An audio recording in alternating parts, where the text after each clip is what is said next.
शहरातल्या बालपणाविषयी, पण तुम्हाला सांगते की आपलं गावातलं बालपण कसं होतं आणि कसं आहे आणि किती सुंदर होतं ह्याबद्दल एक छोटासा मालवणी लेख आहे माझा. आपल्या कोकणी पोरांचा बालपण एकदम वेगळाच होता, एकदम रिअल आणि रॉयल.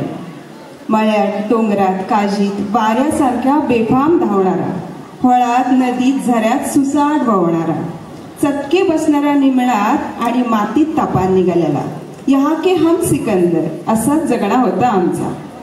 आजीची हुमाणी सोडून हुशार बनलेला, आज्याच्या धाडसी गोष्टी ऐकान धाडसी बनलेला, बापाशी बरोबर कुणक्या कोपऱ्यात वावरान मेहनती बनलेला, आवशी बरोबर आसात त्याच्यात भागून तडजोड शिकलेला, भावंडाबरोबर एक भाकरी वाटून खाऊन आसात त्याच्यात समाधान मानलेला, चुलीवरचं जेवण जेवून तृप्त झालेला, पातळीवरच्या वाटणाची चव घेतलेला आणि रानभाजी खाऊन पौष्टिक बनलेला, तेला सुपाचा नाही पण अळ्या मिरशांग लावलेला खालेला, कुर्ले मासे खाऊन हुळक्या झालेला, गौरी गणपती होळी नुसती दणदणावून सोडलेला.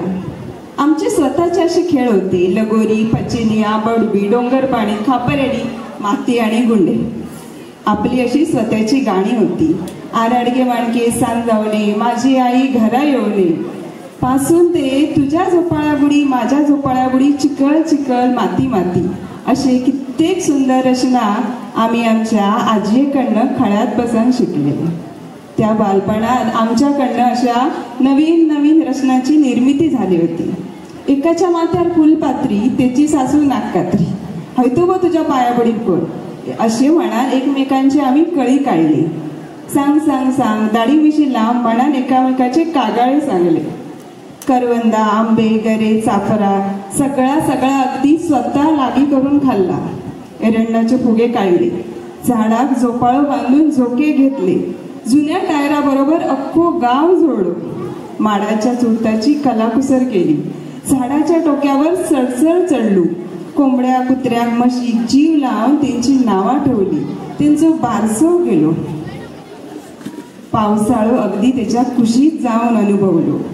पुरेपूर भिजलेला, मातीच्या वासान भरान उरलेला, थंडीत कुडकुडत पताऱ्याचो धग घेतलेला, फुलपाखरापासून ते पानावर पडलेल्या दवात अगदी अलगद हात लावून अनुभवलेला आमचा बालपण होता. रस्त्यावरच्या साध्या दगडात फुला गाडून देव पण आम्ही दिला आणि ता सगळा ह्या उघड्या हाताने केला. पण हायजिनिकसाठी आमचा कधीच घोडा नाही आणला. सांगा बघू, ह्या असा बालपण आजकालच्या पोरांका काय गावला होता काय? कोण सांगता गावातल्या पोरांका कायच नाही गावला? अरे जा गावला तर अनमोल होता. पुढे जगण्यासाठी जा लागता आता सगळा गावला. जा मोठ्या मोठ्या शाळेत नाही गावला. वाईट वाटता की आजकालच्या पोरांच्या नशिबात ह्या सगळा नाही असा. म्हणून तर सांगतोय, गावात जन्म झालो म्हणून अजिबात नाराज होऊ नका. नशिबान असो आम्ही, कारण ह्या कोकणातल्या स्वर्गातलं आयुष्य तुमका माका सगळ्यांका गावला.